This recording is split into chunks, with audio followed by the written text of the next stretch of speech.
எல்லாருக்கும் வணக்கம். இது உங்களோட டேட்டா ஆர்மர் சேனல். இன்றைக்கி நம்ம இந்த வீடியோவில் என்ன பார்க்க போகிறோன்னா, NVIDIAவோட சர்டிஃபைடு அசோசியேட் ஒரு சர்டிஃபிகேஷன், ஜெனரேட்டிவ் ஏஎல்எம்ஸோட ஒரு சர்டிஃபிகேஷன் பார்க்க போகிறோம்.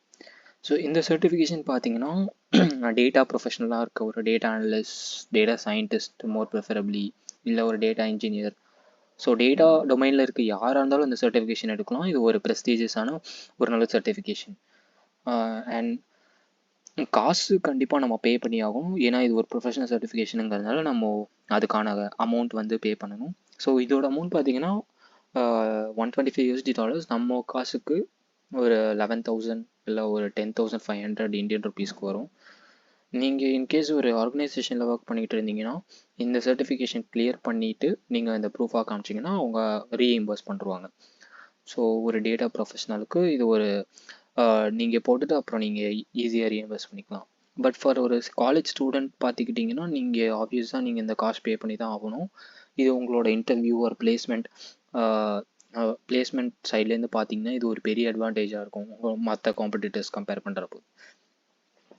ஸோ இந்த சர்டிஃபிகேஷன் இந்த சர்டிஃபிகேஷன் என்னன்னு பார்த்தீங்கன்னா, இது ஒரு ஜெனரேட்டிவ் ஏஐ அண்ட் ஒரு லார்ஜ் லாங்குவேஜ் மாடலோட ஒரு என்ட்ரி லெவல் கிரெடென்ஷியல் மாதிரி. ஸோ இந்த மெயின் எக்ஸாமில் மெயினாக என்ன ஃபோக்கஸ் பண்ணுவாங்கன்னா, NVIDIA பெர்ஸ்பெக்டிவ்லேருந்து இந்த ஜெனரேட்டிவ் ஏஐ அண்ட் LLMஸ்க்கு என்னெல்லாம் சொல்யூஷன்ஸ் கொடுக்குறாங்க, ஸோ அந்த ஒரு பெர்ஸ்பெக்டிவ்லேருந்து தான் அவங்க கொஸ்டின்ஸ் கேட்பாங்க.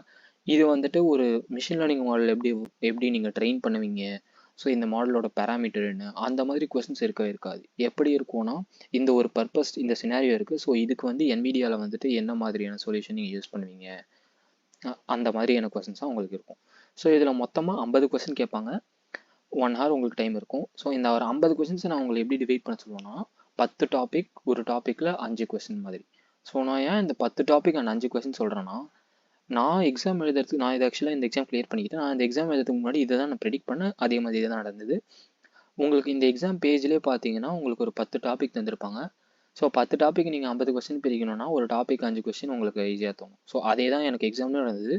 ஆனால் என்ன ஒரு டிப்ஸ் பண்ணுவாங்கன்னா, ஏதாச்சும் ஒரு டாபிக் வந்து அந்த எக்ஸாமில் மோர் ப்ரிஃபரன்ஸ் இருக்கும். ஆல்மோஸ்ட் ஒரு 7 கொஸ்டின்ஸ் கிட்ட அதுலேருந்து அந்த டாப்பிக்லேருந்து எல்லாம். எனக்கு அப்படி தான் இந்த ப்ராம்ப்ட் இன்ஜினியரிங் டாபிக் வந்து நான் எக்ஸாம் எழுதின போது ப்ராம்ப்ட் இன்ஜினியரிங் டாபிக் வந்து ரொம்ப எம்ஃபசைஸ் பண்ணி அதில் நிறைய கொஸ்டின்ஸ் வந்தது. ஸோ இந்த prompt engineering one of the important topic and ட்ரஸ்ட்வர்தின்னு ஒரு கான்செப்ட் இருக்கும். ஸோ அதுவுமே வந்துட்டு உங்களுக்கு வந்துட்டு அது அலைன்மெண்ட் டாபிக் கீழே வரும். ஸோ இது ரெண்டுமே உங்களுக்கு ரொம்ப இம்பார்ட்டண்டான டாபிக். ஸோ மற்ற டாப்பிக்லேருந்து இங்கே அட்லீஸ்ட் 4 to 5 கொஸ்டின்ஸ் டெஃபினட்டாக நீங்கள் எக்ஸ்பெக்ட் பண்ணலாம். ஸோ இதுதான் டாபிக், இவ்வளோ கொஸ்டின்ஸ் கேட்பாங்க. இதுக்கு எப்படி ப்ரிப்பேர் பண்ணலாம்? ஸோ ப்ரிப்பரேஷன் வந்துருச்சுன்னா நான் உங்களுக்கு ஃபஸ்ட்டு என்ன ரெக்கமெண்ட் பண்ணுவேன்னா இந்த யோடமி கோர்ஸ். ஸோ மேனிஃபோல்ட் ஏஐ லேர்னிங்னு சொல்லிட்டு ஒரு இன்ஸ்டிடியூட் வந்து அவங்க தான் இந்த கோர்ஸ் வந்து ஹோஸ்ட் பண்ணுறாங்க யோடமியில். ஸோ இதோட காஸ்ட் பார்த்தீங்கன்னா 500 இந்தியன் ருபீஸ். ஸோ இது காஸ்ட்டாக பார்க்காம இது ஒரு இன்வெஸ்ட்மெண்ட்டாக பாருங்கள். நீங்கள் ஃப்ரெண்ட்ஸ் கூட ஷேர் பண்ணிக்கலாம். நீங்கள் இதை வாங்கி இது உங்களுக்கு லைஃப் டைம் ஆக்சஸாக இருக்கும். ஸோ நான் ஏன் இந்த கோர்ஸ் மெயினாக சஜஸ்ட் பண்ணுறேன்னா, இவங்களோட மாடல்ஸ் பார்த்தீங்கன்னா டைரெக்டாகவே எக்ஸாமில் என்ன டாபிக்ஸ் கொடுத்துருக்காங்களோ அதை தான் இவங்க எங்கே டீச் பண்ணுவாங்க. ஸோ நாங்கள் சொன்ன அந்த 10 டாபிக்ஸ் மாதிரி இந்த மாடல்ஸ்லாம் பார்த்தீங்கன்னா எல்லாமே சேம் டாபிக்ஸ் தான் இவங்க எங்கே டிஸ்கஸ் பண்ணுறாங்க. ஸோ இந்த மாடல்ஸ் பார்த்தீங்கன்னா இது ஒரு 19 hours கோர்ஸ். அந்த 19 hours கோர்ஸில் ஆல்மோஸ்ட் ஒரு பாதி கோர்ஸ் கிட்ட பேசிக்ஸ் மட்டும் தான் இவங்க சொல்லி தருவாங்க. ஏன்னா இவங்களோட பர்ஸ்பெக்டிவ் வந்துட்டு மிஷின் லேர்னிங்லாம் என்னன்னு தெரியாதவங்க கூட இந்த சர்டிஃபிகேஷன் எடுத்து கிளியர் பண்ணணும் அப்படிங்கிற பர்ஸ்பெக்டிவ்ல அவங்க எடுத்திருப்பாங்க. ஸோ அதனால் இந்த 4th மாடியூல் வரைக்கும் பார்த்தீங்கன்னா அவங்க அழகாக ஸ்டாட்டிஸ்டிக்ஸில் ஸ்டார்ட் பண்ணி, ஸ்டாட்டிஸ்டிக்ஸ்லாம் ரொம்ப ஸ்டாட்டிஸ்டிக் இல்லாமல் மிஷின் லேர்னிங் தேவையான ஸ்டாட்டிஸ்டிக்ஸில் ஸ்டார்ட் பண்ணி, மிஷின் லேர்னிங்னா என்ன, அப்படியே டீப் லேர்னிங்னா என்னன்னு கொண்டு போயிட்டு NLPயில் கொண்டு வந்து முடிப்பாங்க. ஸோ இந்த ஒரு டிரான்சிஷன் நல்லாயிருக்கும். பட் அதுக்கு நிறைய டைம் எடுக்கும். ஸோ உங்களுக்கு அண்டர்ஸ்டாண்டிங் வரணும்னா நீங்கள் ஃபஸ்ட்டு 4 மாடியூல்ஸ் நல்லா ஸ்கிப் பண்ணாமல் பார்த்துட்டு, இன்கேஸ் நீங்கள் ஒரு நல்ல ஒரு எக்ஸ்பர்ட்டாக இருந்தீங்க, ஆல்ரெடி நான் இந்த டொமைனில் வந்து செவரல் இயர்ஸாக இருக்கேன் அப்படின்னா நீங்கள் இந்த டேரெக்டாக அந்த 5th மாடியூல்லேருந்து ஸ்டார்ட் பண்ணி முடிக்கலாம். ஏன்னா உங்கள் 5th மாடியூல்லேருந்து பார்த்தீங்கன்னா டைம் பார்த்தீங்கன்னா 30 minutes 20 minutes 1 hour 2 hour அவ்வளோதான் இருக்கே. ஸோ அதனால் உங்களுக்கு எக்ஸாம் பர்ஸ்பெக்டிவில் இந்த 5th to லாஸ்ட் மாடியூல் வரைக்கும் தான் மோஸ்ட் இம்பார்ட்டன்ட் மாடியூல்ஸ். ஏன்னா ஆப்வியஸாக அந்த எக்ஸாம் டாபிக்ஸே இதில் மென்ஷன் பண்ணியிருக்காங்க. ஸோ இதில் டிஸ்கஸ் பண்ணுறது நிஜமாக எக்ஸாம் கொஸ்டின்ஸ்க்கு ரியலாக ஹெல்ப்ஃபுல்லாக இருக்கும். பட் இன்கேஸ் உங்களுக்கு பேசிக்ஸும் தெரியணும்னா நீங்கள் இந்த ஃபர்ஸ்ட் 4 மாடியூல்ஸ் எடுக்கலாம். சின்ஸ் இது ஒரு 19 hours கோர்ஸுங்கிறதுனால நீங்கள் ஒரு 2 weekend ஈஸியாக அதை முடிச்சுட்டு அடுத்த ஸ்டெப் நீங்கள் என்ன பண்ணலாம்னா, NVIDIAவில் ஒரு ஸ்டீரியோடைபிக் ஆர் ஒரு என்ன சொல்கிறது, ஒரு மோர் ப்ரிவலண்ட் ஆர் ஒரு கண்டிப்பாக, அதாவது இந்த ஒரு டாபிக்னு எடுத்திங்கன்னா இந்த 2 கொஷின்ஸு, இல்லை இந்த ஒரு எக்ஸாம்னு எடுத்துக்கிட்டிங்கன்னா இந்த டாப்பிக்கு, அந்த ஒரு மெயின் சிலபஸ்ன்னு சொல்லுவாங்க பார்த்தீங்களா, அந்த மாதிரி சில கீ டேர்ம்ஸ் இருக்கும் இந்த ஜென்ஏஎல்எம்ஸ்க்கு. லைக் டென்சர்-ஆர்டி, ட்ரைடன் இன்ஃபரன்ஸ் அவர், அப்புறம் வந்துட்டு நீமோ ஃப்ரேம்வொர்க். ஸோ இது மூணும் பார்த்தீங்கன்னா இது மூணுலேயே கண்டிப்பாக ஒரு கொஷின் வந்துடும். என்னென்னு கேட்பாங்கன்னா, ஆப்டிமைசேஷன் ஒரு கீவேர்ட் பார்த்தீங்கன்னா டெஃபினட்டாக ஆன்சர் இஸ் டென்சர்-ஆர்டி. ஒரு காம்ப்ரிஹென்சிவ் ஃப்ரேம் ஒர்க் ஒரு மாடலை ட்ரெயின் பண்ணுறது டெப்ளாய் பண்ணுற வரைக்கும் பார்த்தீங்கன்னா அதுக்கு NVIDIAவோட ஸ்டாக் நீமோ ஃப்ரேம் ஒர்க். அப்புறம் டெப்ளாய்மெண்ட்னு பேரை பார்த்தீங்கன்னா இன்ஃப்ரன்ஸ்னு பேரை பார்த்தீங்கன்னா அதுக்கு பேர் ட்ரைட்டன். ஸோ என்னதான் இருந்தாலும் இது ஒரு லைக் டீப் கான்செப்ட்ஸாக இருந்தாலும் சின்ஸ் இட்ஸ் என்ட்ரி லெவல் க்ரெடென்ஷியலாக இருக்க சர்டிஃபிகேஷனாக இருக்கிறதுனால உங்களுக்கு இந்த மாதிரி கொஸ்டின்ஸாக இருக்கும். ஸோ இந்த மாதிரி சில டாபிக்ஸ்லாம் இருக்கும். நீங்கள் ஜென்ஏஎல்எம்ஸ்னு NVIDIA டைப் பண்ணாலே சில டாபிக்ஸ் இருக்கும். ஸோ அதெல்லாம் ஃபஸ்ட்டு செகண்ட் ஸ்டெப்பை பார்த்துக்கோங்க.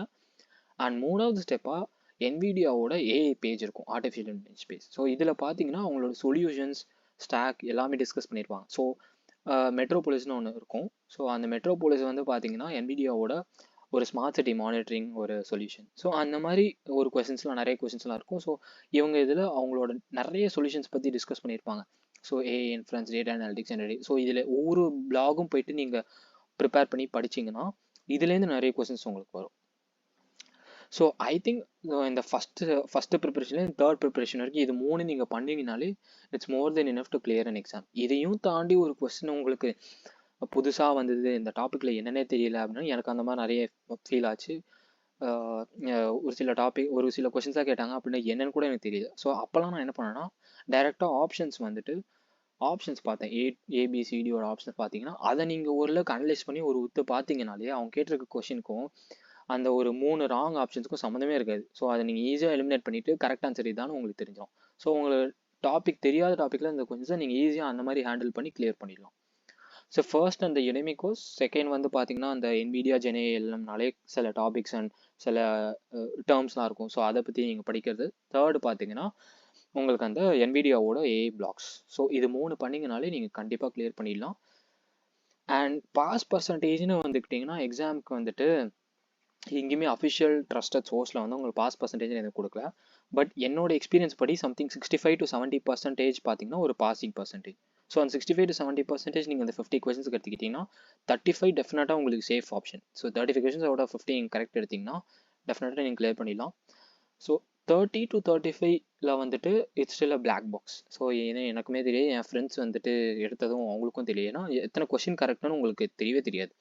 ஸோ இந்த சர்டிஃபிகேஷனோட ரிசல்ட் பார்த்தீங்கன்னா மற்ற சர்டிஃபிகேஷன் மாதிரி நீங்கள் ஆஸ் சூன் சப்மிட் கொடுத்தது அடுத்த செகண்டே உங்களுக்கு வந்துட்டு இது வந்துடும், ரிசல்ட் வந்துடும், நீங்கள் கிளியராக இல்லை. ஸோ அதில் ஒரு காம்ப்ரஹென்சிவ் பர்சன்டேஜ் தான் அந்த சர்டிஃபிகேஷனில் காமிப்பாங்க.